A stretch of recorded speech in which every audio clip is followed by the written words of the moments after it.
Selamat siang para hadirin sekalian. Kami mengundang untuk bangkit berdiri karena sebentar lagi kita akan menyanyikan lagu kebangsaan Indonesia Raya.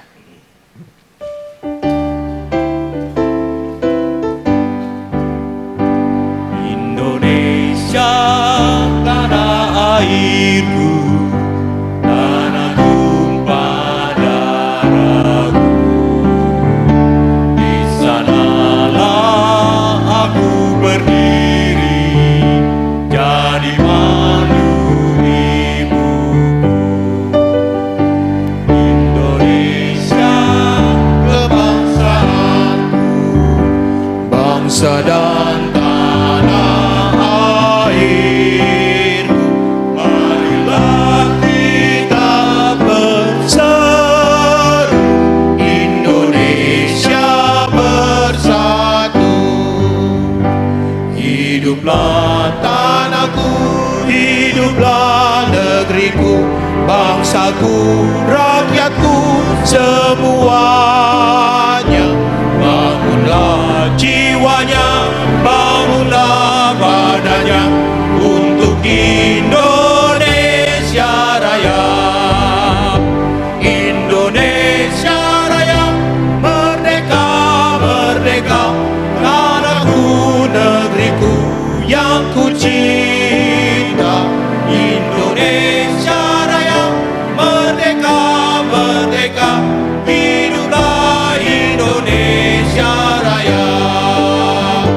Indonesia Raya, merdeka, merdeka, tanahku, negeriku yang ku cinta. Indonesia Raya, merdeka, merdeka, hiduplah Indonesia Raya. Para hadirin dipersilakan untuk duduk kembali. Shalom. Oke. Baik para hadirin sekalian, di hari yang berbahagia ini sudah kedatangan Bapak Kardinal, para tokoh-tokoh dan juga Pak Romo. Saya ucapkan selamat siang dan juga selamat datang. Buat tepuk tangannya para hadirin. Baik, dan pada acara hari ini tentunya kita sudah berkumpul sama di sini dan juga kita akan mengulas lebih dalam terkait buku yang mungkin tadi udah ditandatangani ya. Siapa yang udah ditandatangan bukunya? Boleh angkat tangan. Banyak ya ternyata ya. Habis ini kalau mau silakan boleh lagi. Dan sebelum kita mulai acara pada hari ini kita akan mendengarkan suara yang indah. Ini dia teman-teman dari Jamaica Cafe.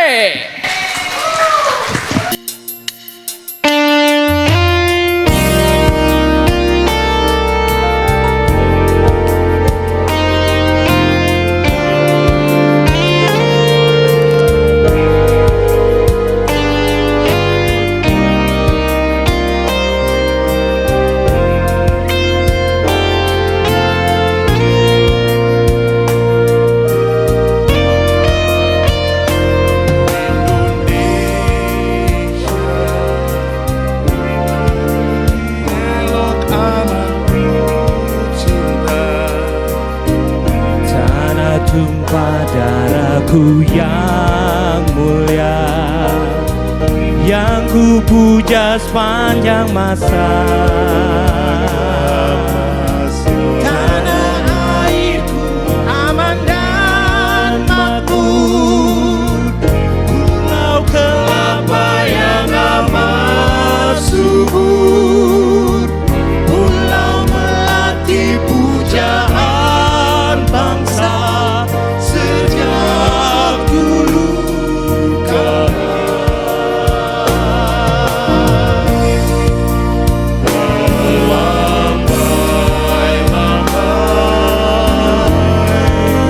Liur di pantai, berbisik-bisik raja kelana.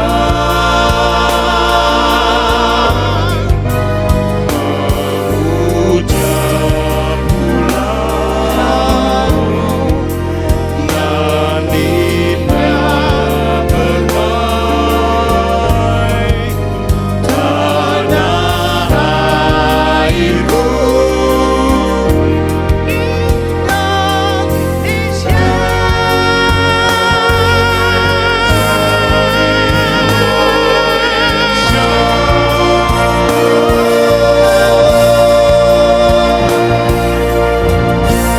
lagi para hadirin sekalian, kita akan mengulas lebih dalam terkait soft movement kebangsaan KJ era Ignatius Kardinal Suharyo. Malam lagi kami ingin mengundang para narasumber kita. Ini ada Romo Dr. Wilfried Valians SSMSI, Prof. Francisca Saveria Sika Eri Seda MA PhD, serta Romo Yusinus untuk maju ke depan. Jadi persilakan, boleh berikan tepuk tangannya? Oke, dan pada kesempatan kali ini sudah ada Bapak Kardinal juga yang kami hormati dan juga para pembicara.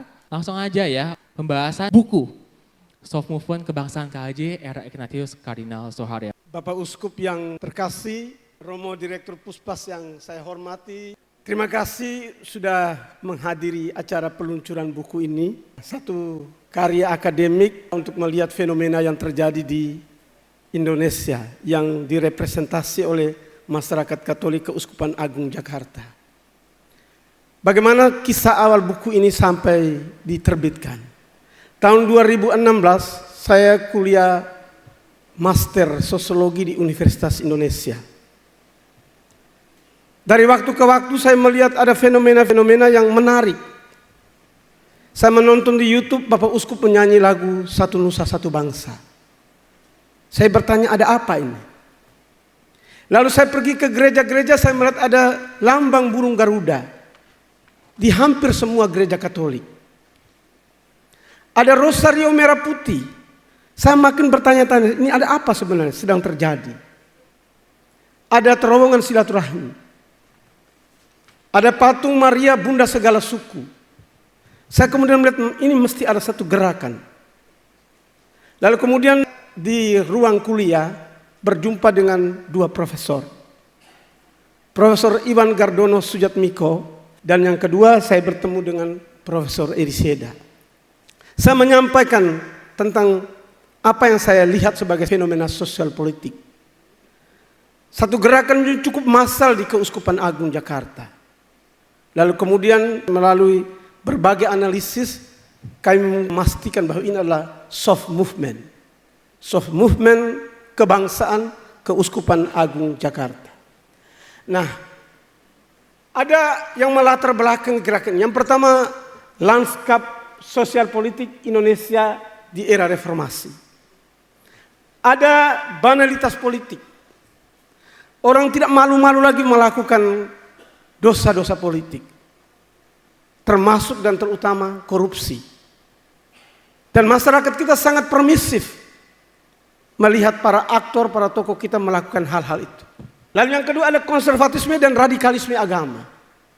Di tahun itu, tahun 2014, 15, 16, 17, luar biasa. Terutama gerakan Islam transnasional, FPI, HTI, dan MMI.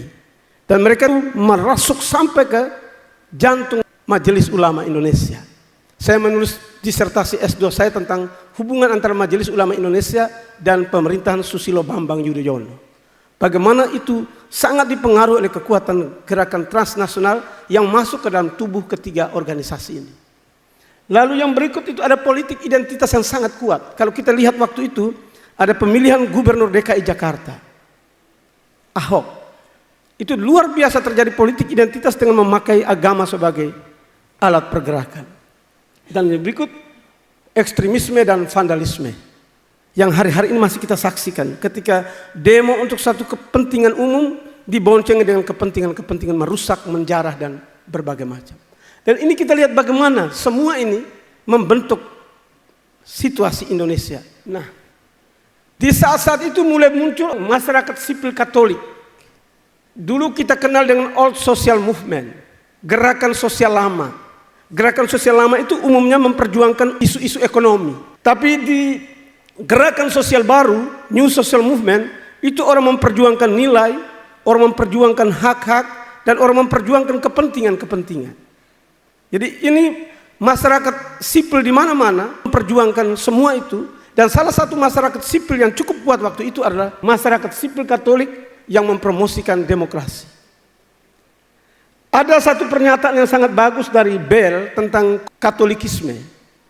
Katolikisme itu klaim bahwa penerimaan iman dan doktrin Katolik harus mempengaruhi seseorang untuk menolak atau sekurangnya secara serius mempersoalkan prinsip-prinsip demokrasi.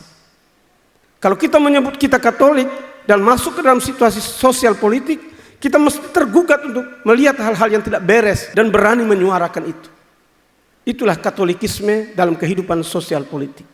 Nasionalisme ditunjukkan secara kuat oleh klerus, mulai dari uskup sampai dengan para imam dan diakon.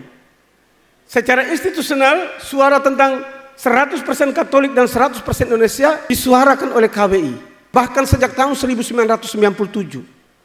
Dan surat gembala serta nota pastoral mulai dari tahun 97 sampai ke tahun-tahun ini sangat kuat menyuarakan tentang bagaimana gereja Katolik mesti melakukan intervensi terhadap situasi sosial politik yang terjadi. Dan secara personal, Monsinyur Albertus Sugio Pranoto sudah lama menggemakan cita-cita menjadi 100% Katolik, 100% Indonesia.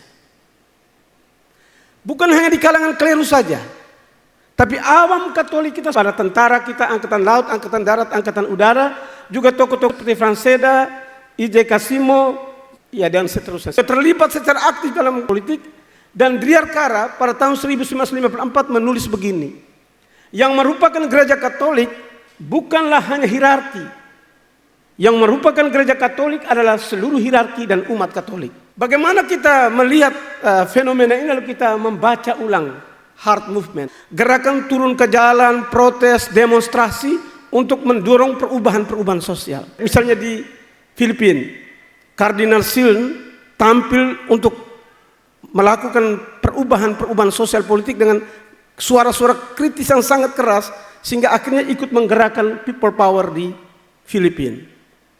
Juga Uskup Oscar Romero di El Salvador dengan suara kerasnya, tapi akhirnya ada kerusakan-kerusakan sosial politik yang terjadi di Heart Movement.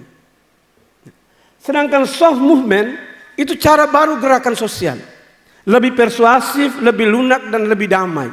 Gandhi di India misalnya, atau peran Papacy Paus Yohanes Paulus II dalam keruntuhan komunisme dengan diplomasinya yang sangat bagus, persuasi-persuasi yang dilakukan. Bagaimana KAJ pada waktu Bapak Uskup Ignatius Suharyo menjadi uskup pada tahun 2010, mulai berkembang konservatisme dan radikalisme agama, politik identitas, korupsi dan gerakan Islam kanan akibat politik inklusi dari SBY. Tapi pada waktu itu juga bangkitnya masyarakat sipil keagamaan di Islam itu juga sangat kuat. Gerakan santri baru, ilmuwan kampus, dan kekuatan Islam model 4, terutama NU dan Muhammadiyah itu ikut meredam hal-hal seperti ini. Nah, tidak ada teori yang siap pakai untuk mengkaji fenomena soft movement KAJ. Karena itu perlu mengkonstruksi satu teori. Teori yang utamanya itu adalah teori soft power dari Stephen Lucas. Dia menolak teori relasi kuasa Michael Foucault bahwa tidak ada kebebasan dalam perilaku aktor karena setiap individu takluk pada relasi kuasa. Lucas bilang, orang tidak serta-merta patuh pada relasi kuasa. Tapi kalau ada ide-ide ditawarkan dengan cara-cara yang baik, cara-cara yang menarik, orang bisa ikut, orang bisa terpengaruh. Itu soft power yang menjadi dasar dari teori soft movement. Ada 4 teori yang ikut menjelaskan ini.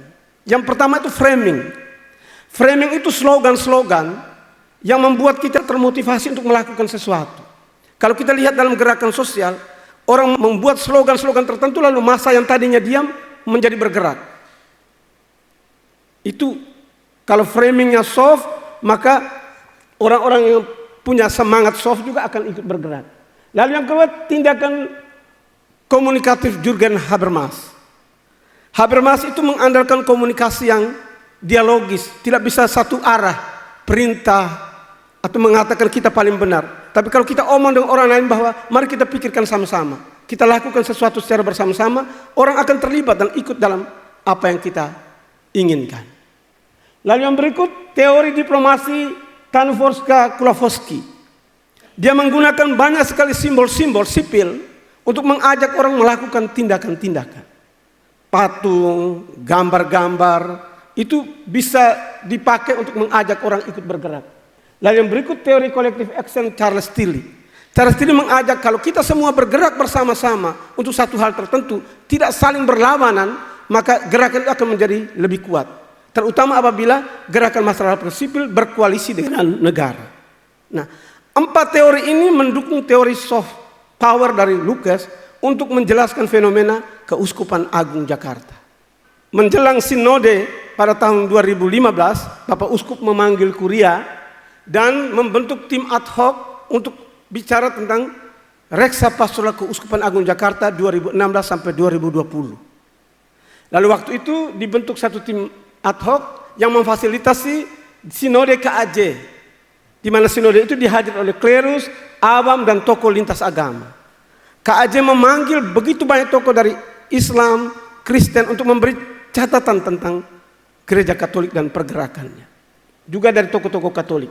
Dari situlah dirumuskan arah dasar pastoral 2016-2020. Di sini perumusan arah dasar KAJ menjadi pembawa sukacita Injil dalam mewujudkan kerajaan Allah yang Maha Rahim dengan mengamalkan Pancasila. Jadi setelah melihat berbagai fenomena yang berkembang dalam sidang sinode itu, disepakati bahwa KAJ perlu melakukan sesuatu untuk melakukan transformasi sosial politik dengan mengamalkan Pancasila. Yang menarik adalah yang terakhir ini, soft movement, konsentrasi, fokus dari saya adalah soft movement. Sesuatu yang menurut saya sangat fenomenal, gaungnya besar, dan saya melihat itu sangat mendorong warga KAJ untuk melakukan gerakan 100% Katolik, 100% Indonesia. Ini framing yang tadi kita bilang bagaimana framing itu mempengaruhi umat KAJ. Framing utama itu amalkan Pancasila.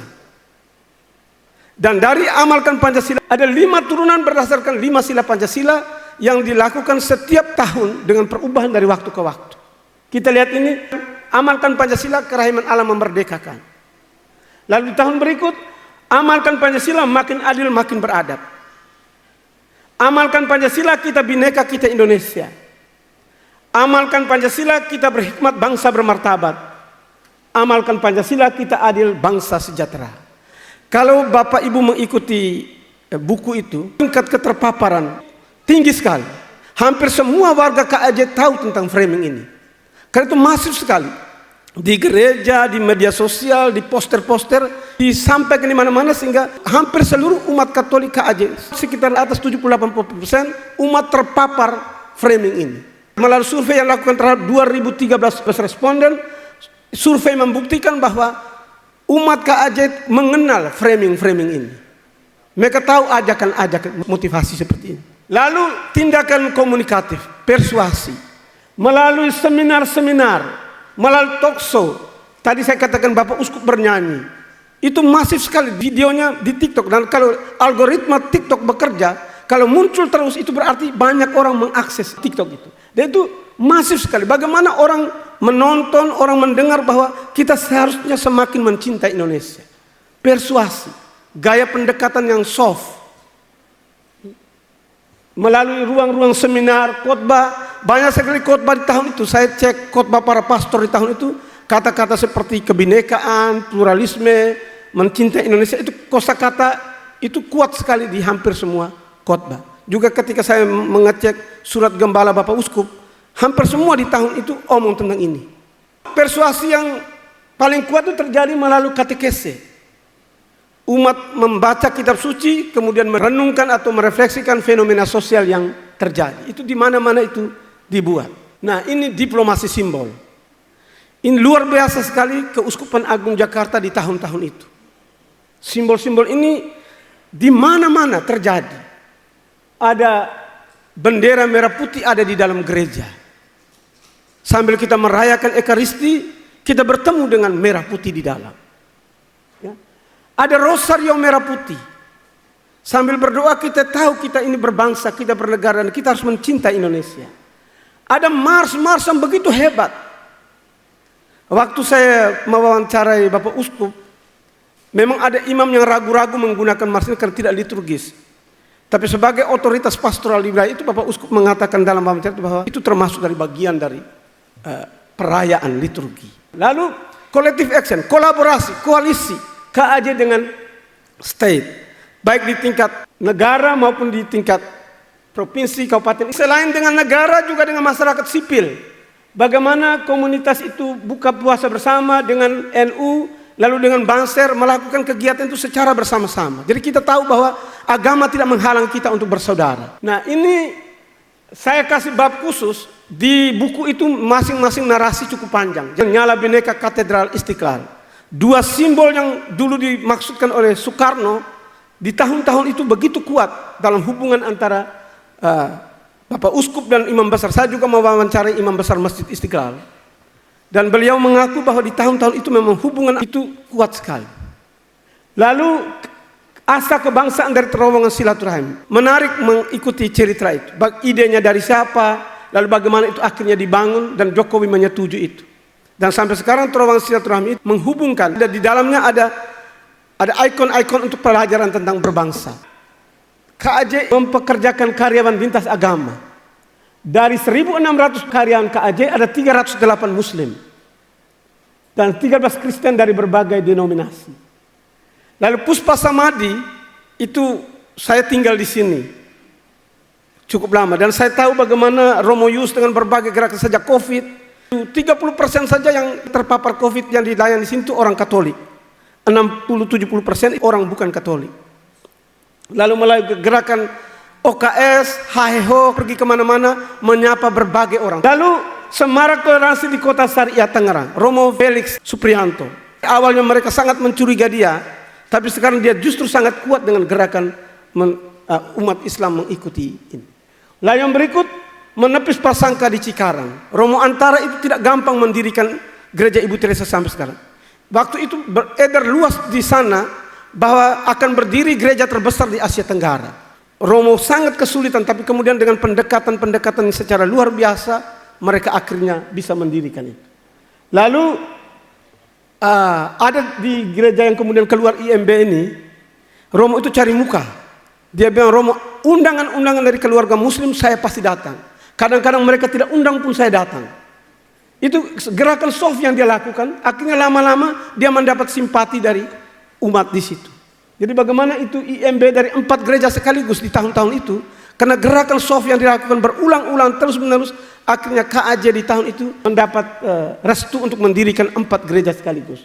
Lalu gereja Pejompongan, itu gereja yang sangat menarik, tapi dibangun oleh koalisi, kolaborasi dari seniman Katolik, seniman Muslim, seniman Hindu, menarik sekali. Lalu LDD, KAJ dan NU di tengah COVID-19, dan Al-Haptex Go Green, itu satu warga keturunan, bagaimana dia bergerak untuk menanam pohon di seluruh Jakarta nih. Dia punya cita-cita 1 juta pohon. Waktu saya rekoleksi dengan mereka di Puncak, ini ada anggotanya hadir di sini. Mereka bercerita tentang cita-citanya menanam pohon di seluruh keuskupan wilayah Jakarta ini sampai 1 juta pohon. Dan dia sudah lakukan, sudah 3-4 tahun. Nah, di bab 8 buku itu saya menulis tentang cita-cita transformasi. Komunio Pancasilais. Ignaz Kleden, tokoh KAJ, mengatakan tidak ada cara lain menjadi Katolik selain menjadi Indonesia. Dan Bapak Uskup menegaskan ada resonansi indikatif iman dan imperatif moral. Pengamalan sila pertama Pancasila, ketuhanan yang Maha Esa, harus berpengaruh positif terhadap perubahan pikiran perilaku dalam menciptakan kemanusiaan yang adil dan beradab, memperkuat persatuan, menghayati semangat kerakyatan, serta memperjuangkan keadilan sosial. Ini kalau kita mau membangun komunio yang Pancasilais, gereja KAJ yang Pancasilais, ini hal-hal yang bisa kita lakukan dalam kehidupan kita setiap hari. Ada amplifikasi tanggung jawab politik. Banyak orang Katolik tidak percaya diri menghadapi realitas sebagai minoritas. Ada minority complex. Ada double minority, triple minority. Sudah Katolik, Chinese, perempuan lagi. Sehingga membuat kita takut atau tidak berminat dalam kehidupan sosial yang membuat kita mesti bertarung di dalam. Tapi ada juga krisis identitas ormas Katolik. PMKRI, Pemuda Katolik, WKRI dan ISKA.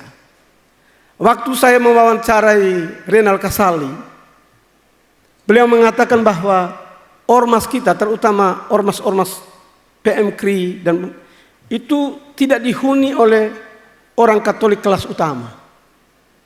Saat ini, kalau dia bandingkan dengan dulu. Katolik kelas utama dulu itu secara intelektual hebat, secara rohani oke, tapi dompetnya juga kencang. Secara ekonomi juga kuat. Sehingga tidak gampang tertarik ke sana kemari untuk kepentingan-kepentingan yang tidak benar. Ini pernyataan Renal Kasali, ada di dalam buku itu. Generasi Alpha, dia inginkan orang-orang Katolik yang punya kekuatan semua itu masuk. Sehingga melalui itu mereka menggarami Indonesia. Tapi itu sudah kurang sekali kota. Yang cukup muncul di ranah, di koridor pastoral itu BKRI. BKRI itu begitu kuat sehingga Romo Yus bilang, kalau mereka sedikit berani bergerak di politik, mereka punya perwakilan cukup kuat.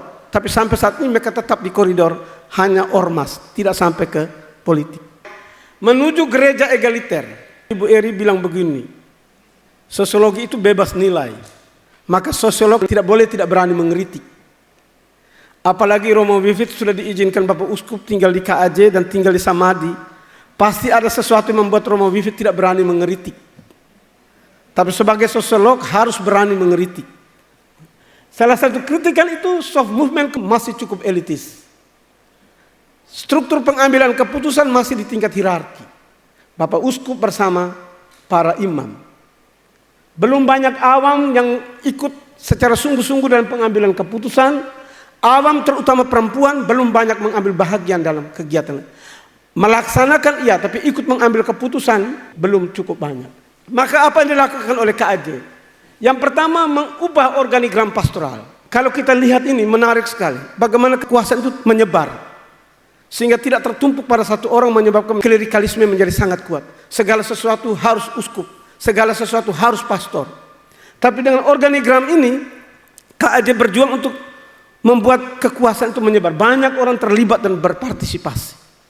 Dan yang kedua, kaderisasi awam Katolik. Ada perbandingan, saya lupa perbandingan tentang imam dan awam, itu 1 berbanding sekian, sehingga tidak bisa dilayani oleh pastor saja. Perlu ada awam-awam Katolik yang lebih banyak ikut terlibat dalam kegiatan ini. Lalu meningkatkan kuota keterlibatan kaum perempuan. Kalau saya tidak salah, sekitar 30%. Saya pakai juga dengan data kuantitatif untuk memperkuat penjelasan-penjelasan. Yang pertama itu faktor pembentuk soft movement. Ini angka-angka ini agak membingungkan. Saya terus pengambilan kesimpulan. Faktor-faktor yang menentukan soft movement yaitu strategi framing dan organisasi pastoral. Maksudnya orang yang menggerakkan soft movement, mereka itu orang-orang soft. Dalam berbagai wawancara dengan sejumlah orang mengatakan bahwa soft movement ini sangat kuat dipengaruhi oleh karakter kepribadian Bapak Uskup yang soft. J. Kristiadi dari CSIS mengatakan hal yang sama. Imam Masjid Istiqlal mengatakan hal yang sama. Dan sejumlah umat mengatakan hal yang sama, bahwa karakter top leader itu menentukan, menginspirasi gerakan itu. Soft movement mendapat dukungan dari 98% warga KAJ. 41 respon sangat setuju, 51% setuju. Jadi lihat, kuat sekali. Setelah mereka terpapar oleh berbagai hal itu, mereka akhirnya mengatakan soft movement itu sesuatu yang sangat kuat. Tapi soft movement mendapat penolakan 8%. Ada orang mengatakan tidak tepat gereja KAJ melakukan soft movement. Mereka mau yang keras, yang turun ke jalan supaya perubahan terjadi. Tapi hanya 8%. Lalu lebih banyak responden perempuan tidak setuju soft movement. Mama-mama lebih mau supaya serang, turun ke jalan, sementara bapak mengatakan pelan-pelan lebih baik. Ya. Responden Gen Z lebih percaya soft movement sebagai strategi efektif daripada generasi 66 tahun ke atas. Apakah kita melakukan itu, kita makin Indonesia? Angka korelasi R sebesar 0,4 menjelaskan bahwa hubungan antara soft movement dengan nasional umat KAJ tergolong kuat dengan arah hubungan positif. Artinya, semakin tinggi skor soft movement, semakin tinggi pula nasionalisme umat KAJ. Variabel soft movement dengan demikian menjadi salah satu determinan utama dari nasionalisme KAJ. Jadi gerakan-gerakan yang kita lakukan itu punya pengaruh terhadap KAJ mencintai Indonesia. Sekian dan terima kasih. Baik, terima kasih Romo. Oke, tadi kita sudah mendengarkan memaparan materi dari Romo Wilfried yang pastinya. Dan mungkin boleh nih langsung ditanggapi dari yang di sebelahnya dengan narasumber di sini, silakan. Boleh langsung ditanggapi dari apa saja yang telah disampaikan oleh Romo Wilfried pada hari. Mungkin dari Prof. Eri Saida dulu, boleh silakan. Baik, selamat pagi menjelang siang Bapak Uskup, Romo Yus, Romo Wilfried, dan kemudian tentu dosen senior pembimbing saya Prof. Paulus Wilutomo dan Ibu dan Bapak Ibu semua yang saya hormati. Saya tidak akan mengulang apa yang sudah disampaikan. Itu pada dasarnya membahas beberapa masalah mendasar. Bagaimana relasi antara gereja Katolik dengan negara, khususnya Indonesia. Kita masih ingat waktu pemilu, mohon maaf Bapak Uskup, cukup banyak orang Katolik yang kaget dan mengeritik, loh kok gereja ikut-ikut komentar tentang politik. Apalagi mungkin mereka yang tidak sepaham. Saya lebih kaget lagi secara pribadi, ternyata ada 62% golongan secara keagamaan persentase tertinggi yang memilih presiden yang sekarang dibandingkan dengan golongan agama yang lain. Kemudian ada kritik lagi, sudahlah gereja itu tidak perlu berpolitik. Sampai sekarang kita masih mendengar dan kita semua tahu kondisi Indonesia apalagi Jakarta sedang tidak baik-baik saja. Orang tidak perlu belajar jauh-jauh, tidak perlu berdoa terlalu lama untuk bisa melihat hal itu. Saya ingin menekankan tadi yang dikatakan oleh Romo Wilfried. Ada minority complex. Di mana-mana orang minoritas itu selalu punya rasa takut. Tidak perlu di negara seperti Indonesia yang tadi disinggung oleh Romo Wilfried, membangun gereja aja setengah mati. Lah, terus katanya Katolik itu diakui sebagai agama resmi. Kenapa ya bangun gereja saja susah? Gereja Cikarang itu kalau tidak salah membutuhkan waktu 20 tahun untuk mendapatkan secarik kertas yang namanya izin mendirikan bangunan. Itu membuat orang-orang Katolik, saya tidak mau menyalahkan. Ya logis, orang kalau berada dalam minoritas, kondisi negaranya sedang tidak baik-baik saja, lebih baik kita diam. Seputar altar sajalah. Ngapain sih repot-repot gitu loh. Nanti tambah lagi, ini bahasa sederhananya. Malah kita tambah lagi gitu. Di antara sesama Katolik saja tidak kompak. Ada yang bilang buat apa kita repot-repot ngurusin negara gitu. Negara saja tidak melindungi kita. Ada yang mengatakan justru kita harus berjuang. Nah, ini adalah dilema kelompok minoritas di mana saja. Bukan hanya di Indonesia. Apalagi tadi saya mendengarkan dan ada di bukunya dan di disertasi. Romo Wilfried itu menekankan contoh Kardinal Hemisin dari Manila, Uskup Agung Oscar Romero dari El Salvador. Itu semua pemimpin Katolik di negara yang mayoritasnya Katolik. Makanya berani ngelawan tank. Bahkan Kardinal Sin itu kalau kita baca itu menyuruh secara resmi semua klerus setiap hari Minggu khotbah. Kita tidak lagi bisa mendukung rezim solim seperti ini. Tapi itu kan mayoritas Katolik. Lah kalau minoritas jangan cari masalah begitu. Ya Romo Wilfried, Romo Yus. Bahasa sederhananya begitu. Kita tidak perlu terlalu berteori-teori kelas canggih dan menggunakan angka statistik untuk menyadari hal itu. Nah, tadi kita sudah mendengarkan dan ada di bukunya. kemana ya ormas Katolik? Kemana organisasi politik Katolik yang seharusnya memperjuangkan kita semua? Ya, itu ada konteksnya. Kita semua tahu. Orde Baru itu memang dengan sengaja melemahkan partai-partai, bahkan dipaksa untuk fusi partai politik dan juga organisasi keagamaan. Ada dalam tanda kutip pemaknaan yang terlalu sempit terhadap, mohon maaf nih Bapak Uskup dan para romo, ayat Injil berikanlah kepada kaisar apa yang menjadi hak kaisar dan berikanlah kepada Tuhan apa yang menjadi hak Tuhan. Pertanyaan sangat sederhana, lah kalau umat Tuhan itu tidak dilindungi oleh kaisar, apa yang harus dilakukan?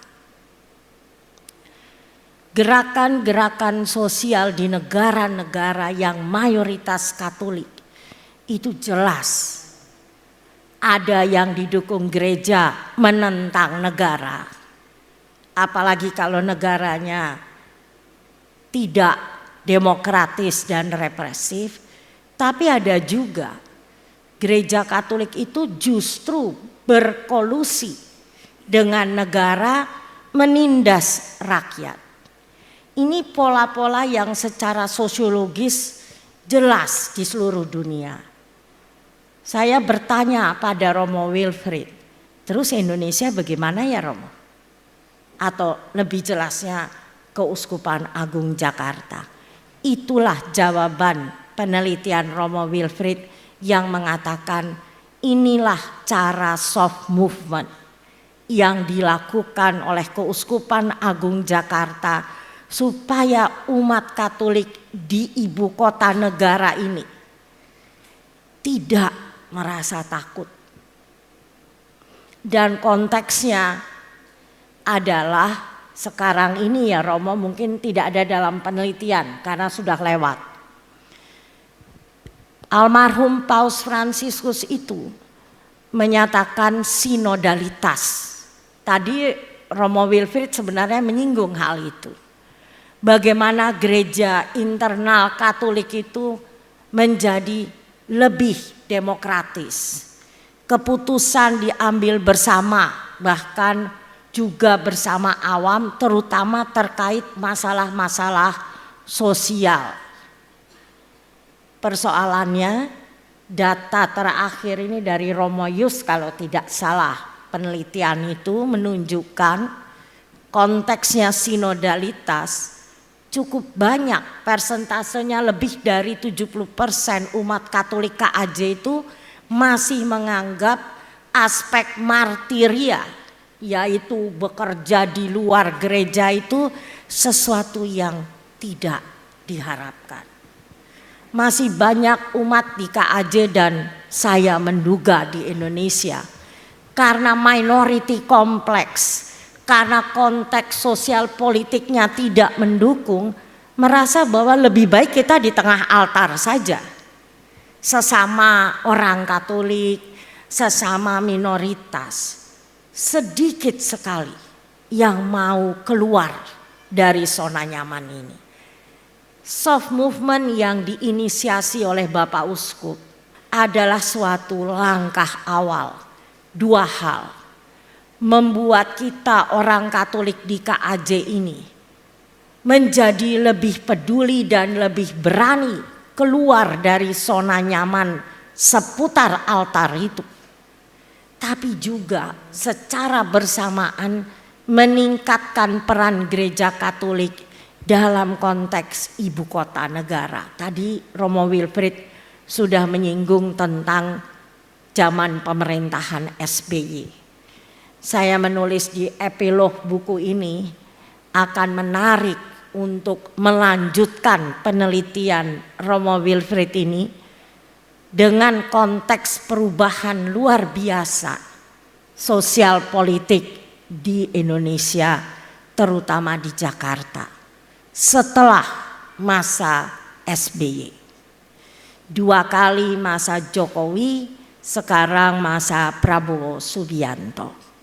Bagaimana konteks yang berubah itu kemudian mempengaruhi atau tidak mempengaruhi soft movement di gereja KAJ ini?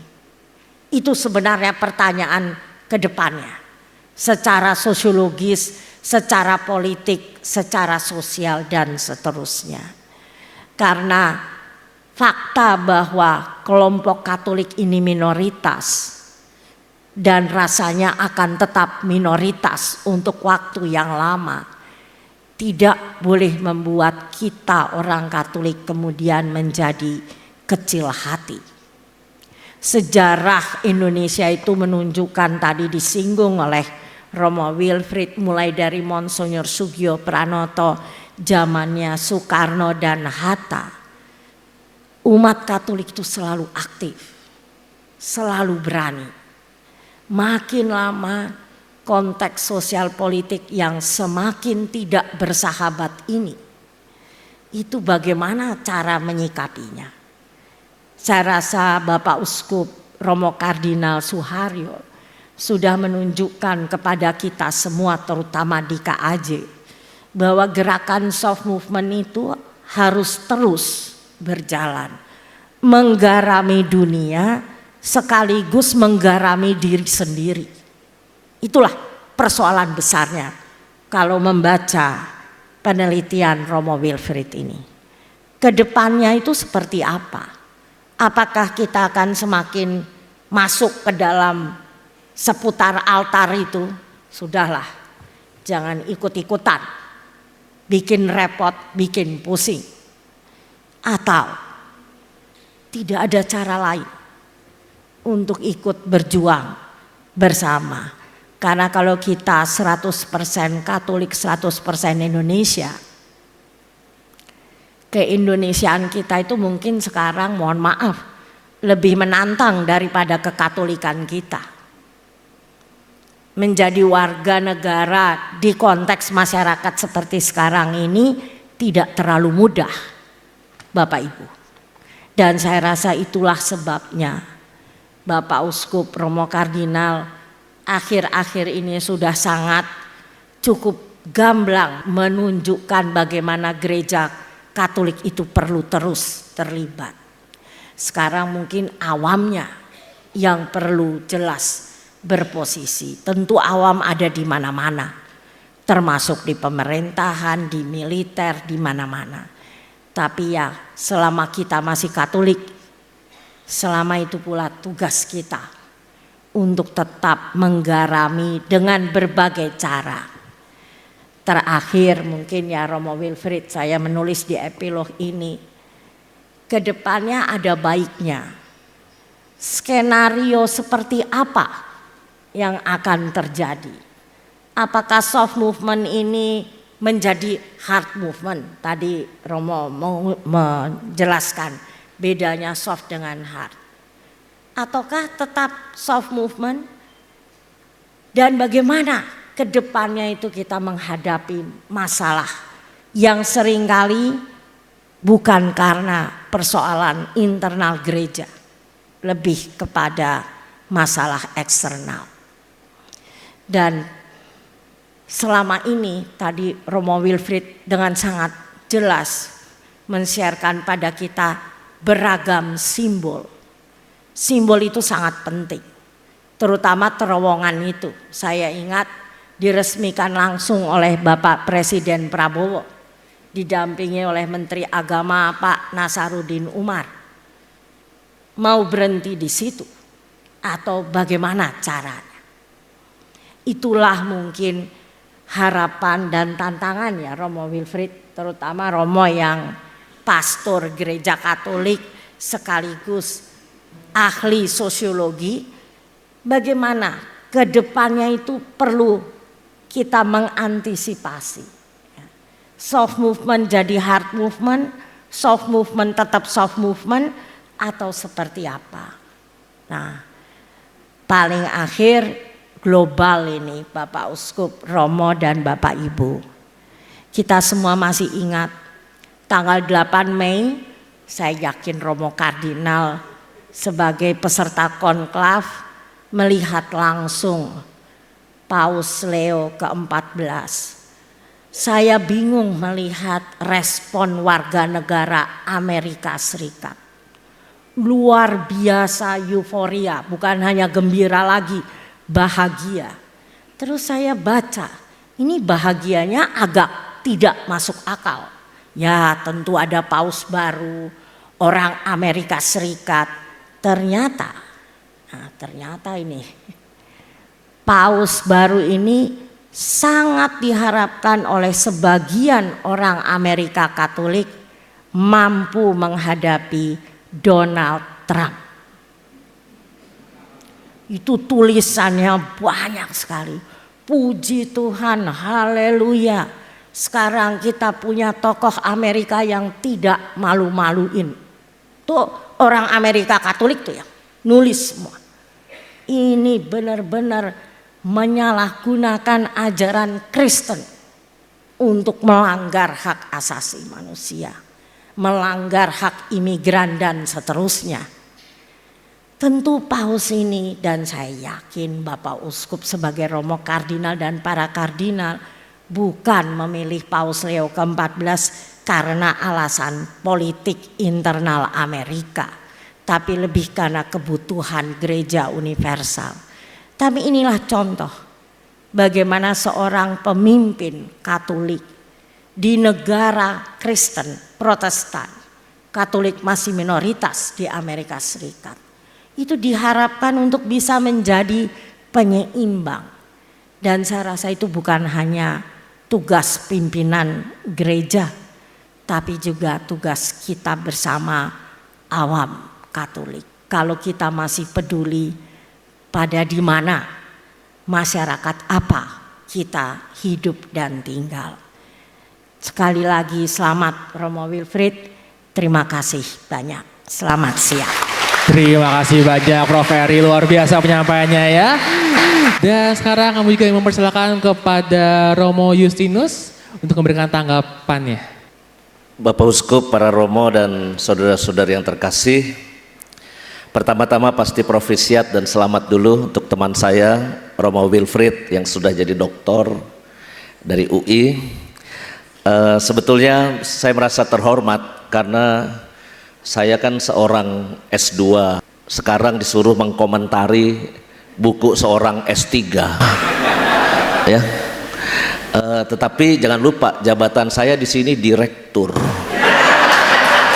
Biasanya akademisi sama direktur agak minder juga biasanya.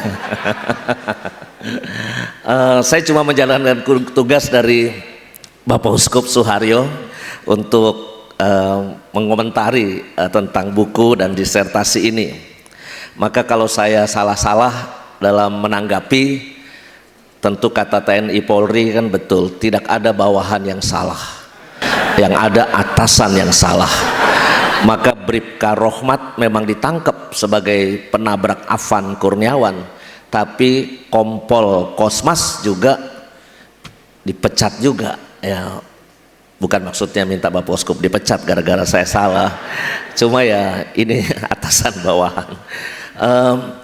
Saya membuat sedikit slide bukan untuk apa-apa, tapi supaya gampang direkam aja beberapa catatan saya, karena di sini yang hadir bukan cuma kaum intelektual, karena sebagian besar yang hadir di sini lebih fansnya Romo Wilfried yang nonton di OKS ya, yang pengen yang ringan-ringan saja. Saya mulai dengan catatan. Analoginya ini seperti sebuah permainan sepak bola.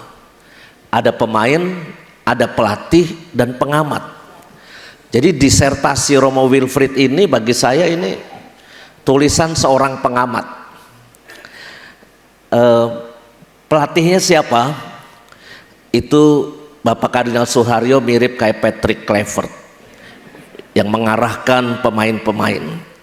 Saya sebagai pemain seperti Rizky Ridho yang lari ke sana kemari. Nah, Romo Wilfried sebagai pengamat ini mirip kayak Bang Toel yang mengamati sepak bola Indonesia. Pengamat bisa benar, bisa juga salah. Ya, kadang-kala kan ada orang yang nggak sepakat juga. Maka saya kira ini terima kasih sebagai pengamat, bagaimanapun ini penting juga untuk kita yang lari-lari di lapangan refleksi semacam ini. Catatan kedua saya, peran penting pusat pastoral Samadhi. Nah, saya sedikit promosi sedikit. Bukan soal OKS-nya atau HHH-nya. Tetapi dulu Romo Wilfrid itu nggak tinggal di sini. Dia berkelana sebagai anak kos di Jakarta ini. Yang makannya itu langsung dari kompor dan panci. Karena anak kos.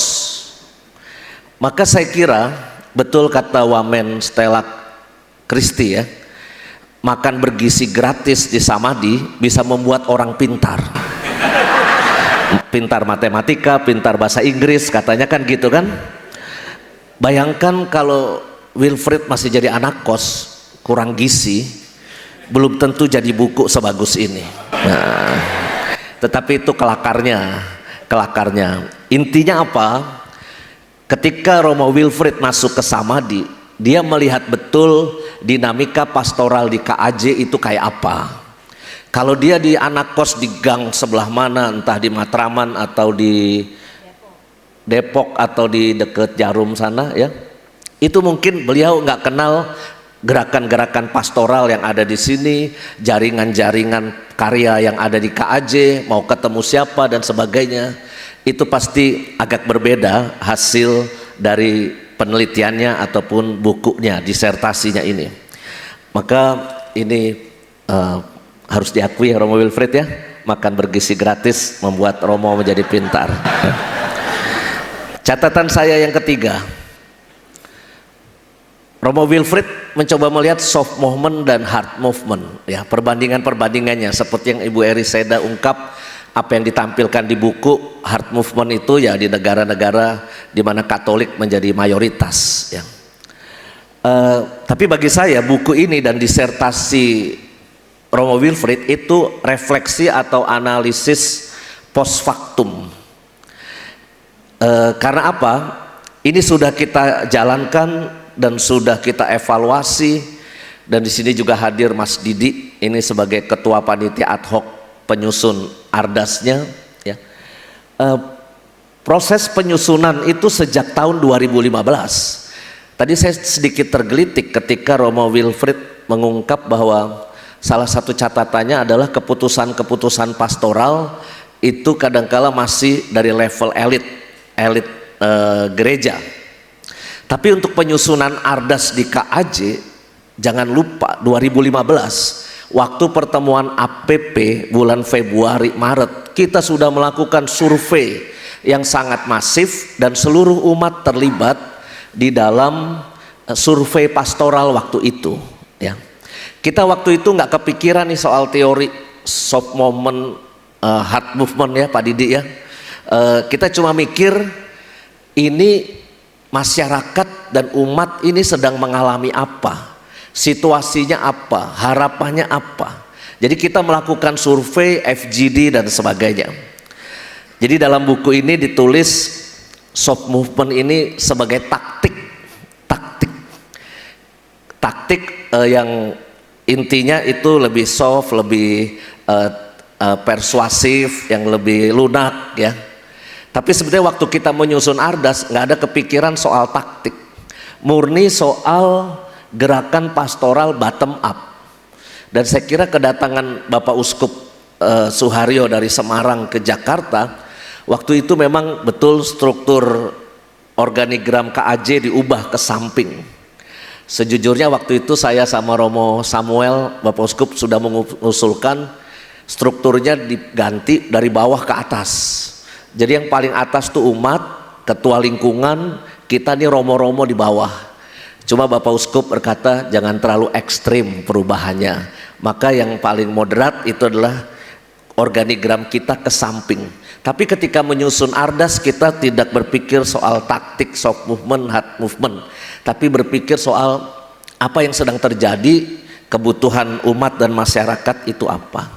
Nah, karena judul buku ini Soft Movement Kebangsaan KAJ Era Ignatius Kardinal Suharyo.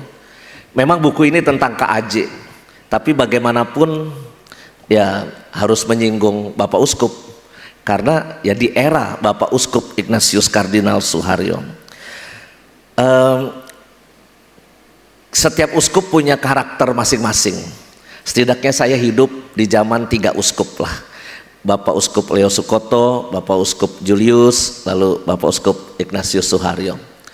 Dulu kalau kita terima sakramen Krisma oleh Bapak Uskup Leo Sukoto, itu digampar beneran. Pak. Dan kalau anaknya masih muda, SMP saya, itu agak keras digamparnya. Mungkin kalau ibu-ibu lebih lembut, ya. Tapi kalau sekarang pasti penerimaan Krisma dipuk-puk ininya, damai Kristus gitu ya. Nah, saya merasa kalau kita bertanya apakah karakter kepemimpinan Bapak Uskup Suharyo soft, ya. Soft tetapi tidak menurut saya. Ya. Ini ibaratnya sudah tapi belum gitu ya. Itu kata-kata siapa ya, sudah tapi belum itu. Bapak Kardinal kita ini sangat santun, pilihan katanya halus, cermat dan terukur dalam menyampaikan pesan penggembalaannya. Diksi-diksi pilihan katanya itu sangat dicermati oleh Bapak Uskup ya. Misalnya Bapak Uskup itu agak risih kalau mendengar mereka yang miskin. Istilah kata mereka yang miskin, seakan-akan mereka itu bukan bagian dari kita di luar sana. Maka sering kalimatnya itu adalah saudara-saudari kita yang membutuhkan. Bapak Uskup tidak suka dipanggil Monsinyur, maka jangan lagi panggil Bapak Uskup kita Monsinyur. Monsinyur itu tuan besar ya. Lebih disuka dipanggil ya Bapak Uskup, karena uskup itu artinya penilik yang nilai, yang nengokin ya itu. Maka saya kira pilihan-pilihan kata ya. Contoh seruan gerakan kebangsaan 3 September kemarin, saya nonton ya, ada Ibu Eri Seda juga di sana ya. Itu Bapak Uskup dapat kesempatan terakhir. Pilihan katanya juga menarik. Saya hanya berpikir sederhana, tidak punya ilmu apapun kecuali doa. Kalimat-kalimatnya semacam itu, soft. Ketika saya ditugaskan di sebuah paroki, Bapak Uskup kalimatnya juga soft. Romo, apakah berkenan membantu saya untuk melayani umat di paroki Lubang Buaya waktu itu? Kalau Romo punya pikiran lain, pemikiran lain, mari kita diskusikan. Itu WA-nya ke saya waktu saya pulang kuliah. Nah, persoalannya kalau soft kerap ada orang-orang yang juga nggak paham secara langsung untuk melaksanakan. Contoh, Bapak Uskup kita ini suka main badminton waktu menjadi dosen di Seminari Tinggi Kentungan. Frater-frater juga suka main badminton juga. Cuma saya nggak sempet sekomunitas dengan Bapak Uskup karena saya masuk sana 98. Sedangkan Bapak Uskup 97 itu sudah menjadi uskup, pindah ke Katedral Semarang. Waktu itu ada cerita, frater-frater lagi asik main badminton, seru-serunya, tiba-tiba gerimis. Romo Suharyo lewat, belum jadi uskup waktu itu. Romo Suharyo, beliau berkata, frater, sudah mulai hujan loh. Namanya frater-frater gagal paham, nggak paham maksud Romo Suharyo. Iya Romo tanggung, ini lagi asik ini. Di sebelah lapangan badminton ada jemuran. Di situ ada jemuran jubah, jemuran bajunya para frater, termasuk ya cawatnya para frater juga dijemur di situ. Romo Suharyo lewat, mulai gerimis loh. Maksudnya pasti kita tahu, tolong angkatin itu jemuran, ya. Tapi namanya frater, hajar bleh terus main. Maka kadang-kadang yang soft itu tidak dipahami dengan baik, tidak langsung dilaksanakan. Tapi apakah Bapak Uskup kita bisa tegas dan keras? Leadershipnya juga tegas, ya. Jelas dalam visi dan misi. di KAJ ini banyak tarekat, ordo, imam, bruder, suster. Beda dengan kayak Kuskupan Agung Semarang yang misalnya hanya 3 ordo atau tarekat yang bisa jadi romo paroki. Di sini ada 20-an ordo tarekat menjadi romo paroki. Suatu ketika Bapak Uskup pernah mengatakan dalam pertemuan para imam, analogi main sepak bola lagi. Kalau ingin bermain sepak bola di sebuah lapangan, harus menggunakan aturan yang ditetapkan di lapangan sepak bola. Jangan memakai aturan sendiri seperti main gaya basket, gaya kasti, rugby yang bolanya dipegang. Harus ikut di lapangan sepak bola seperti yang kita tetapkan bersama. Karena di Jakarta ini itu romo-romonya dari berbagai aliran. Ada aliran dari Kentungan Yogyakarta, ada dari Malang, ada dari Ledarero, ada dari Fermentum Bandung, ada dari Pematang Siantar, dari Pineleng. Maka saya kira perlu ketegasan untuk arah dasar bersama. Ya, saya kira ini juga penting buat berpastoral di KAJ. Dan Bapak Uskup juga pernah tegas dan keras. Yang waktu itu saya langsung WA Bapak Uskup ketika Bapak Uskup mengeluarkan seruan terkait politik waktu itu ya. Kalau nabi tidak didengarkan, raja bisa tumbang. Konteks Bapak Uskup untuk kita yang mendengar, romo-romo jelas berangkat dari perjanjian lama ya, nabi-nabi dan raja-raja perjanjian lama.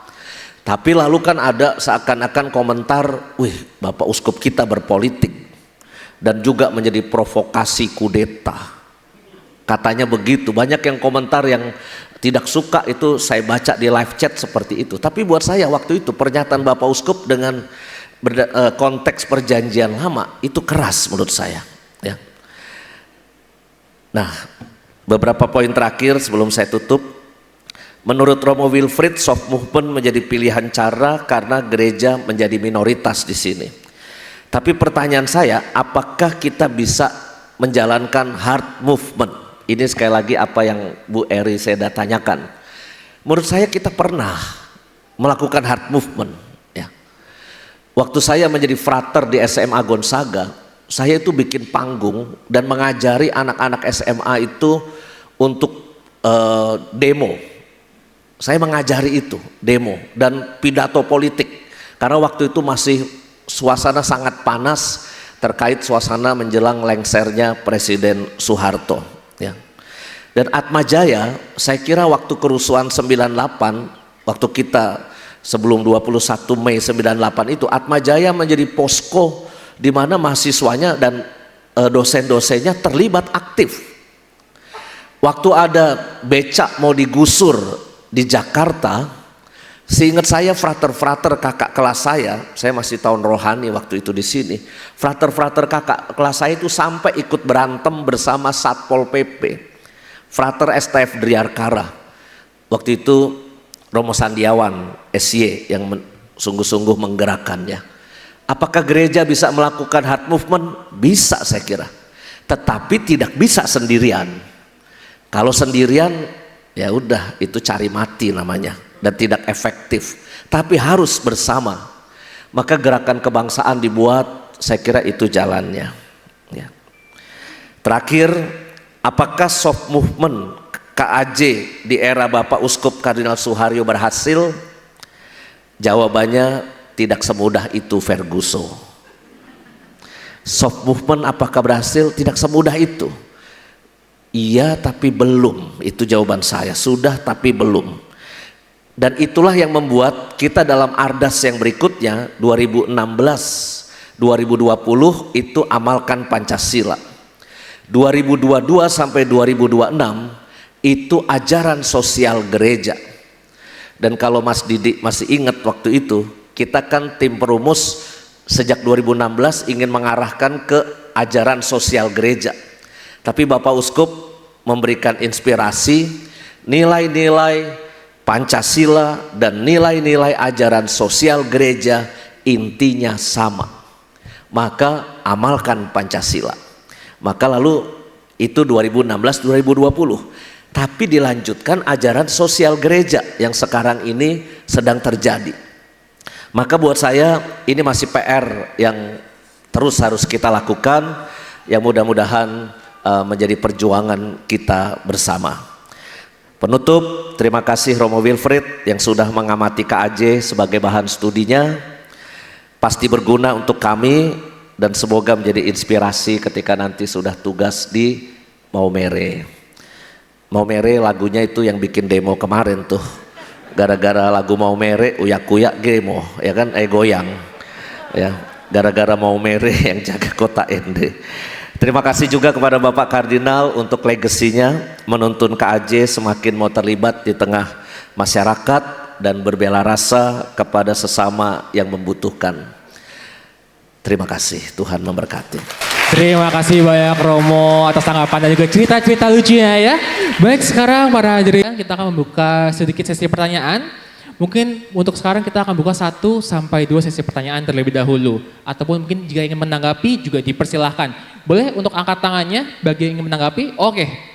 Terima kasih kepada Bapak Uskup Suharyo, kepada Romo Wilfried, Profesor Eri, Romo Yus, dan para Romo semuanya. Mudah-mudahan pertanyaan saya ini masih ada hubungannya dengan buku ini ya. Mudah-mudahan. Terus gini, yang saya ketahui jadi saya melihat masalahnya adalah kecemburuan sosial. Saya melihat masalahnya adalah kecemburuan sosial selama Indonesia merdeka, sejak Indonesia merdeka sampai sekarang selama 80 tahun. Yang terbaru adalah kecemburuan sosial antara rakyat dengan pejabat. Biasanya kecemburuan sosial antara pribumi dan non pribumi gitu. Yang saya ketahui sebelumnya begini. Saya melihat akar masalahnya, akar dari segala akar, sumber dari segala sumber masalahnya buat Indonesia. Sumber terbesar kemakmuran negara itu industri dan ekspor.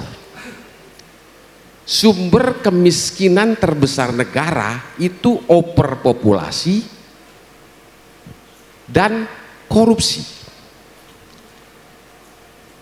Terus overpopulasi di negara industri itu menjadi manpower.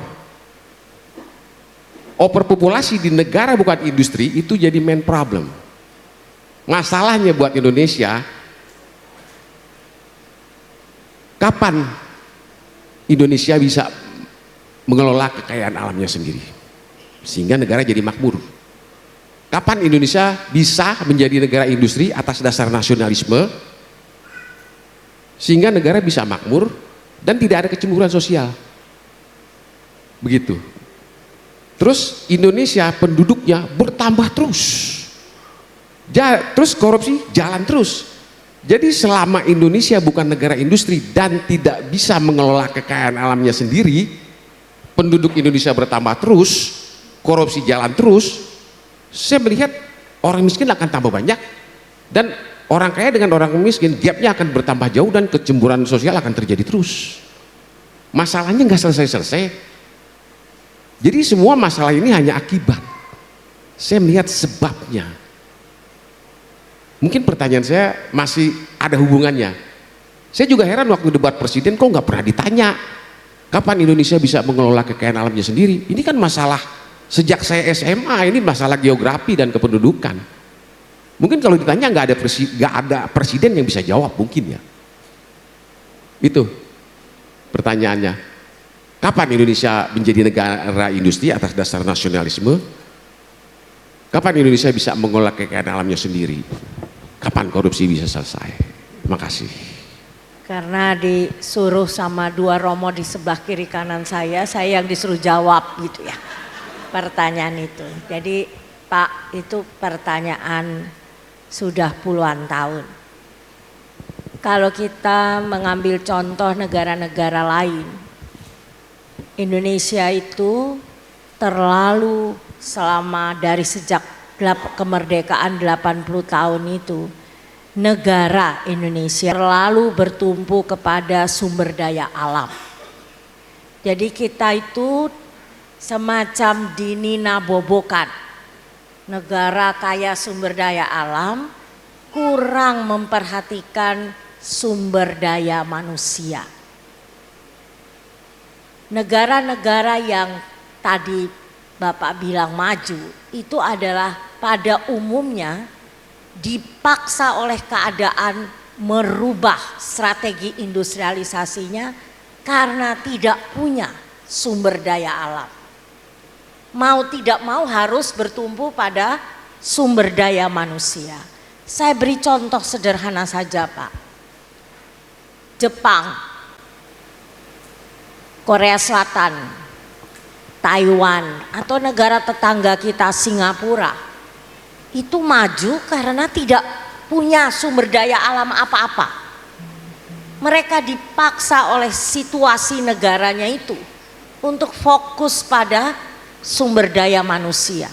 Oleh karena itu pendidikannya menjadi sangat penting. Di Indonesia ini lebih banyak jargon mengatakan pendidikan penting. Faktanya tidak demikian. Itulah pertama Pak. Yang kedua, strategi industrialisasi yang agak keliru. Pembangunan Indonesia itu strategi industrialisasi karena terlalu bertumpu pada sumber daya alam. Industri ekstraktif pertambangannya yang terus-menerus menjadikan pokok sandaran. Sampai hari ini masih ngomongin nikel. Tidak melakukan perubahan mendasar dari strategi industrialisasi yang bertumpu pada tambang menjadi strategi industrialisasi yang berorientasi pada ekspor.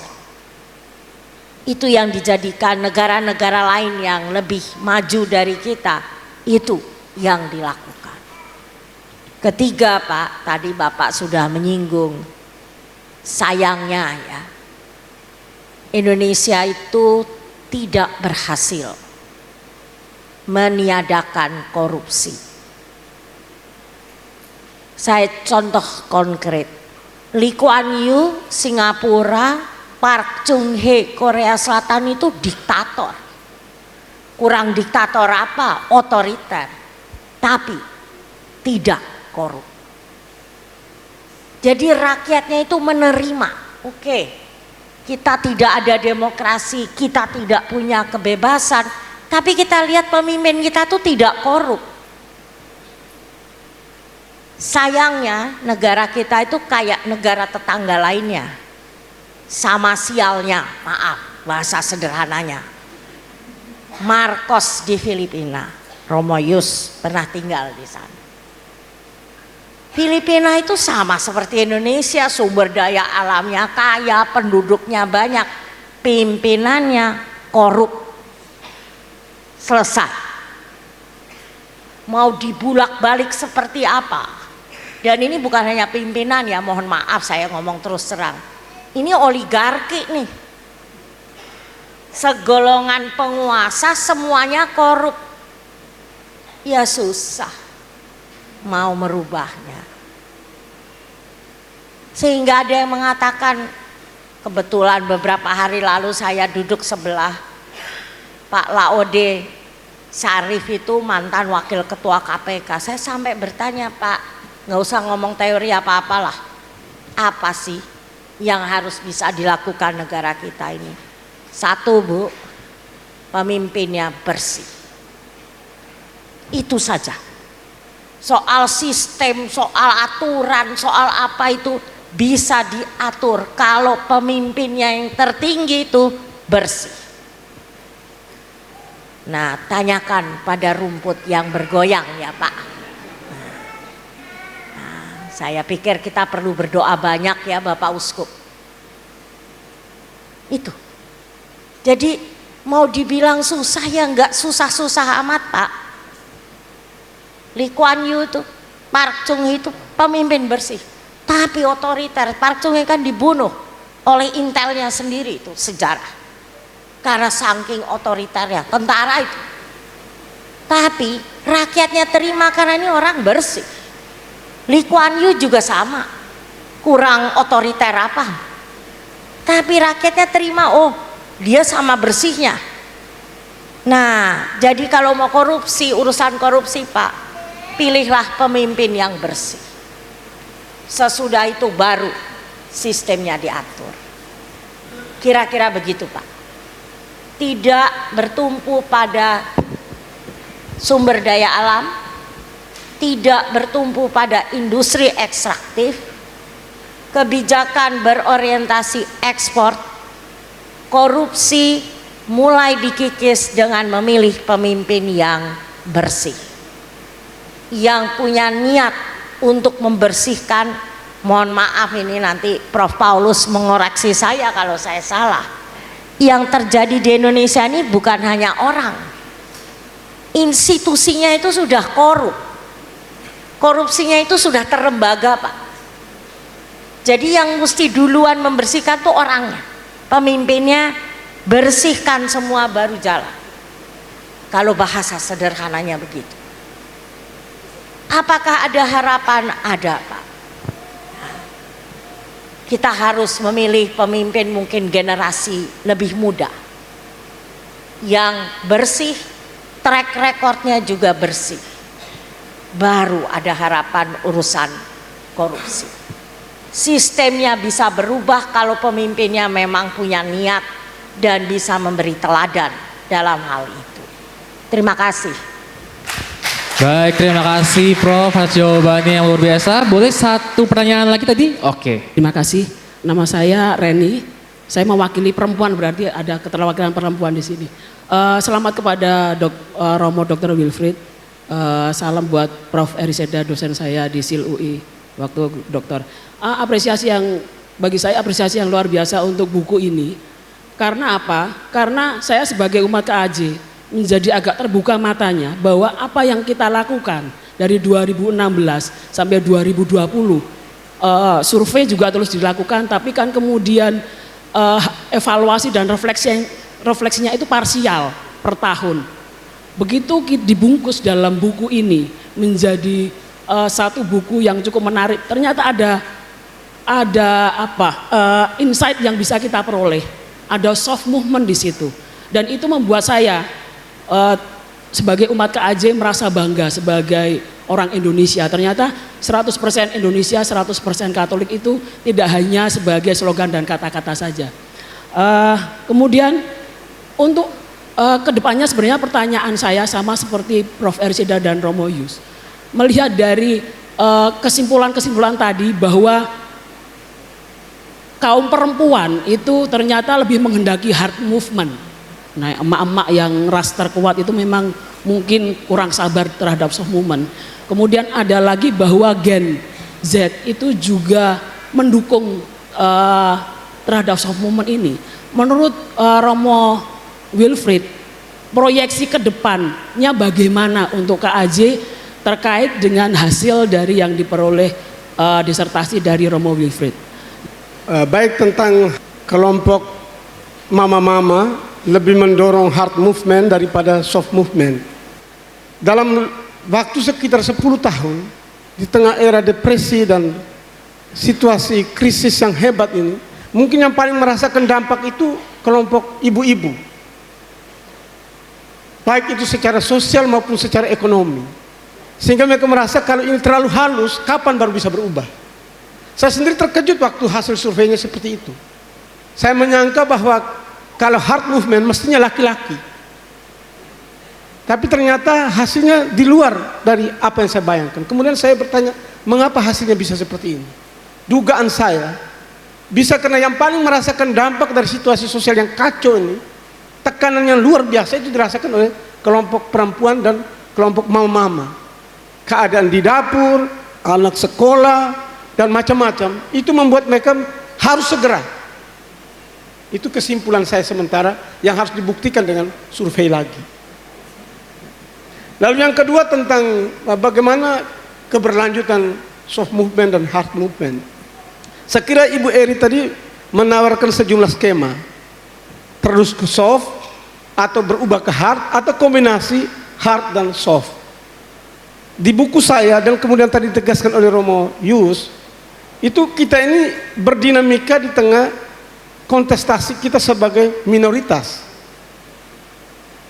Sebagai kelompok minoritas kita tidak bisa frontal dan sendiri hard, kecuali kita bergabung dengan kelompok-kelompok yang lain. Tapi karena ini KAJ menginisiasi gerakan soft, maka kita sendiri bisa melakukan itu karena kita bukan melawan kekuatan-kekuatan tertentu. Sehingga mungkin saya berpikir kita tetap melakukan gerakan soft sebagai minoritas karena kita sendiri juga kita mampu, sambil melihat kemungkinan-kemungkinan untuk bergerak secara hard ketika kita bisa berkoalisi dengan kekuatan-kekuatan lebih besar, terutama bersama negara untuk melakukan tekanan terhadap kelompok-kelompok tertentu. Itu saja jawaban saya. Terima kasih. Catatan saya sedikit terkait hard movement. Menurut saya kalau pada saatnya sejarah memanggil, ya pasti kita juga ikut maju lah pasti. Cuma pasti inisiatornya bukan dari pihak kita semata. Pasti harus ya gerakan kebangsaan kah, para intelektual ya. Itu ketika itu bergerak sejarah memanggil, saya kira 98 itu menjadi bukti sejarah memanggil sebetulnya. Baik, terima kasih. Boleh berikan tepuk tangan untuk para narasumber juga para penanya. Dan para hadirin sekalian, dengan penuh rasa hormat, kami ingin mengundang Bapak Kardinal Ignatius Suharyo untuk maju ke depan untuk menyampaikan pesan kebangsaan. Boleh kita berikan tepuk tangannya?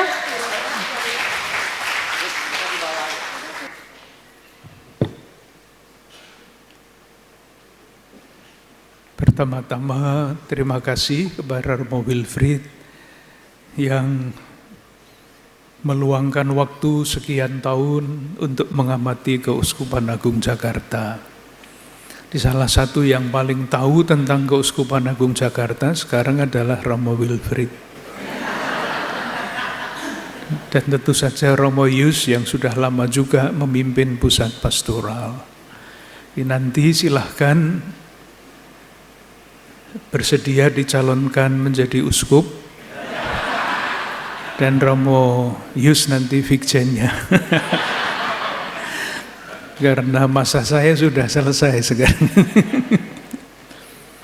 Terima kasih Romo, Prof. Heri, Romo Yus yang menanggapi tulisan yang sangat bagus itu.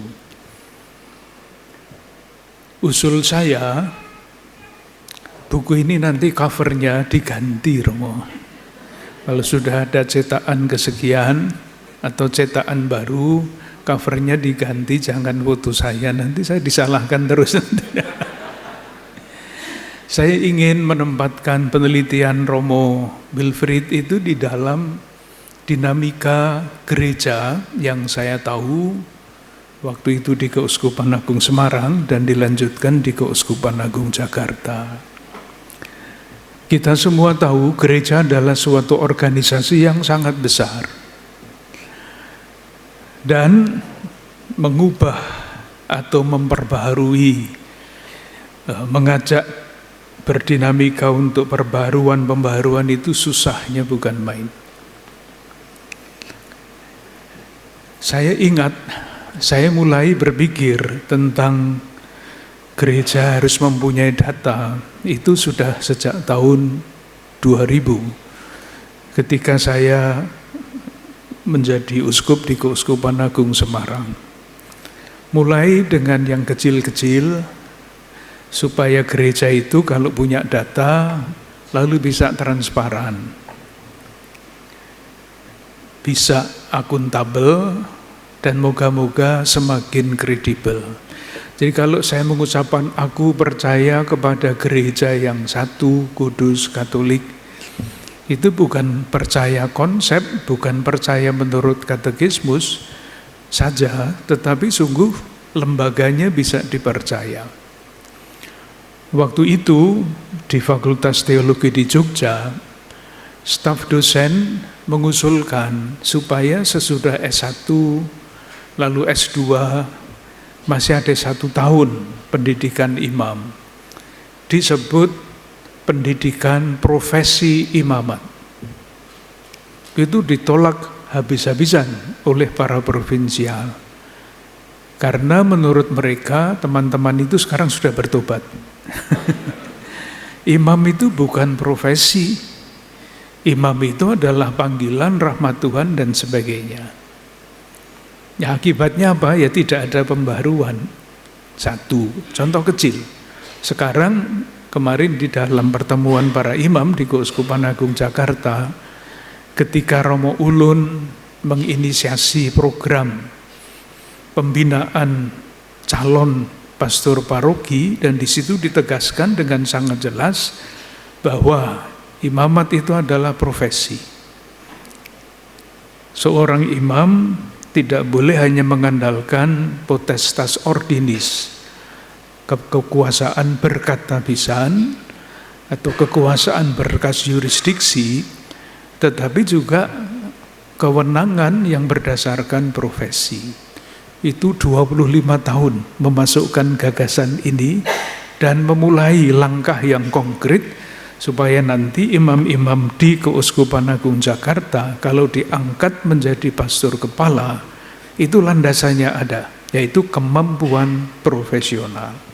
Silakan membayangkan waktu 25 tahun untuk mengubah itu. Kecil lagi perubahan. Dulu tandanya sudah tua ini, ngomong tentang dulu. Yang namanya keuangan paroki itu semuanya atas nama pastor pribadi. Ketika diinisiasi, kita mau transparan, kredibel, akuntabel, minta supaya rekening-rekening paroki yang atas nama pribadi diubah.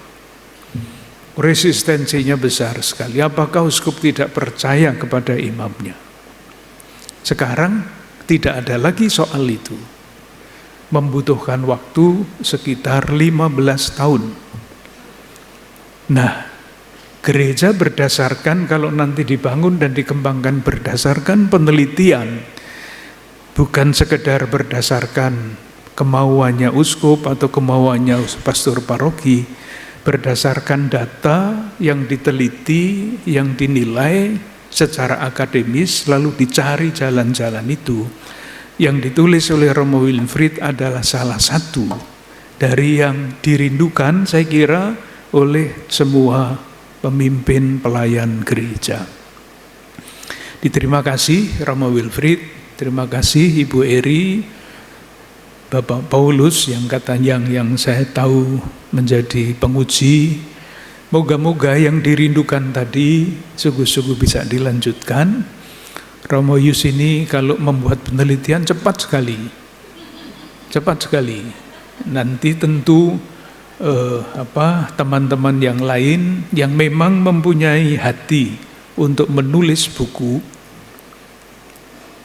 mempelajari data-data itu, merumuskan secara akademis, sungguh sangat diharapkan. Misalnya salah satu yang tadi dikatakan oleh Ibu Eri, gereja selalu dikritik kok hanya di altar saja, tidak ke pasar. Itu kan masalah ruwet itu.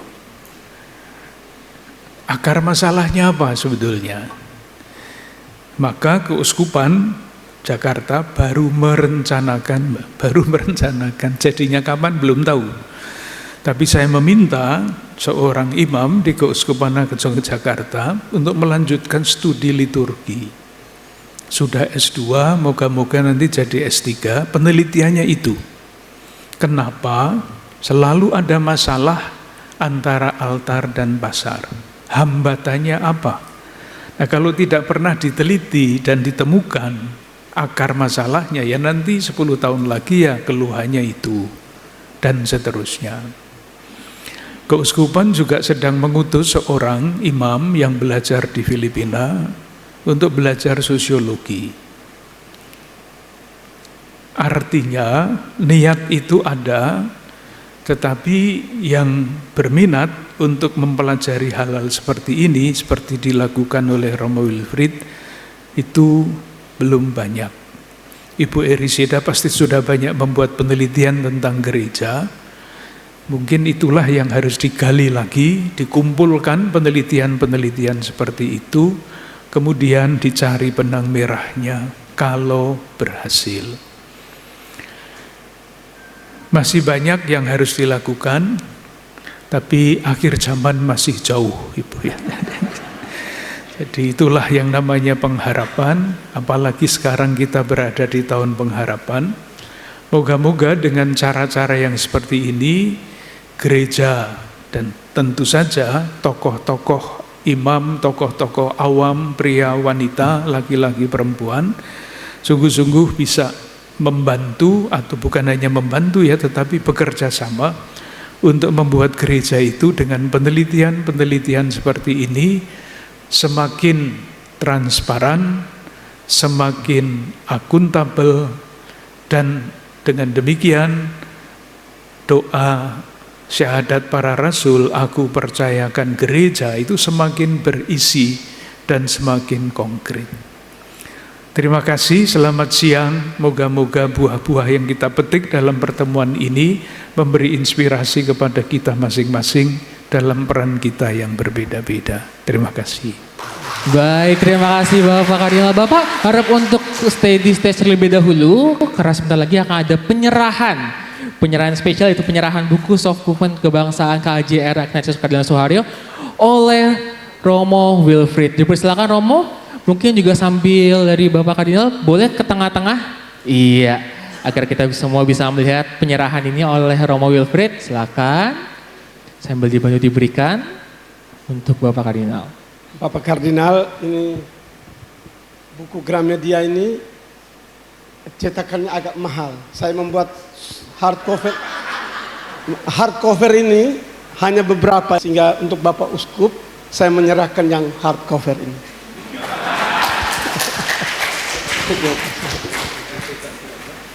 Ya. Saya harus mengambil 1000 eksemplar. Ya.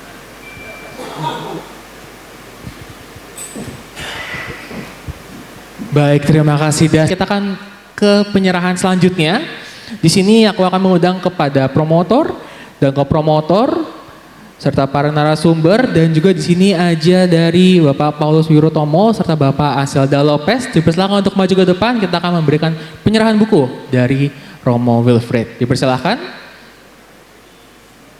Boleh? Ibu Eri, Romo Yus, Bapak Prof. Paulus sebagai dosen S3 dan sekaligus penguji, juga Bapak Anselda Lopez.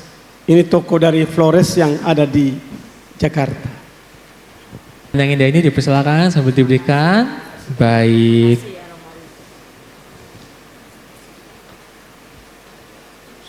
Wih, sukses, sohib banget nih salamannya ya. Dan juga kepada Romo Yus, oke boleh. Waduh, bukan hardcover ya Romo ya. Kita akan lanjut ke sesi foto. Boleh, mungkin di sini ingin diundang juga pada Bapak Kardinal, ingin berfoto kembali. Oke.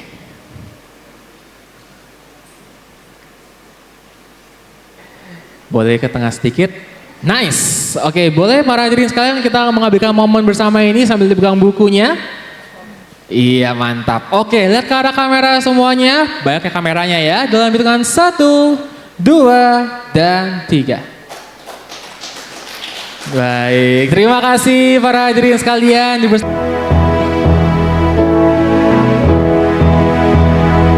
Sebuah lagu untuk kita semua, di mana tadi kita sudah mendengarkan bedah buku dan launching Soft Movement Kebangsaan KAJ era Ignatius Kardinal Suharyo.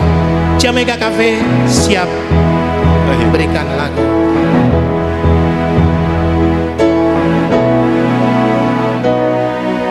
Satu nusa, Satu bangsa, satu bahasa kita. tanah air pasti jaya Untuk selama-lamanya. Indonesia pusaka,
bangsa dan bahasa kita bela bersama.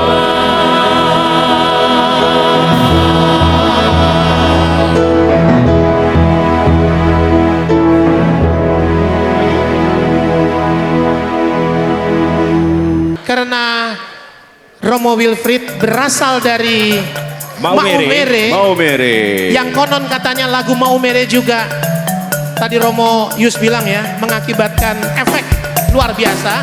Silakan sambil Mari kita berdiri. minta tanda tangan juga Ayo, tuh sama Bapak Romo. Ibu. Ayo Berdiri, joget kita bersama. berdiri semua ya.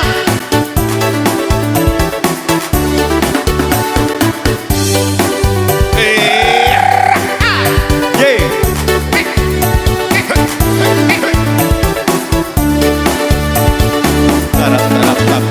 Maumere nagale kota ene tinggi songgasong lelure binha. Maumere nagale kota ene tinggi songgasong lelure binha. La lelu sila sol mi fa sol re di fa fa re mi do do kamu famine. Maumere sila sol mi fa sol re di fa fa re mi do kamu famine. Iya semuanya. Negale kota ini tinggi songgasong lelure binha. Maumere negale kota ini tinggi songgasong lelure binha.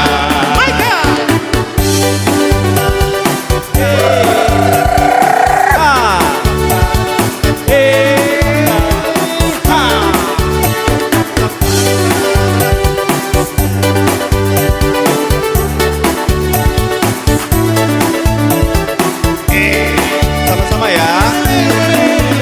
Ke kiri, Nora manis putarlah ke kiri, ke kiri, ke kiri, ke kiri dan ke kiri, ke kiri, ke kiri, ke kiri manis. Ayo hampir lagi. Tarik. Ke kanan kanan, Nora manis putarlah ke kanan kanan kanan kanan kanan kanan kanan kanan kanan kanan kanan kanan kanan kanan manis. Maumere negale kota ini tinggi songgasong lelure binha. Maumere negale kota ini tinggi songgasong lelure binha. Mi fa sol re di fa fa re mi do kamu famire. Lu sila sol mi fa sol re di fa fa re mi do kamu famire. Maumere negale kota ini tinggi songgasong lelure binha. Maumere negale kota ini tinggi songgasong lelure binha.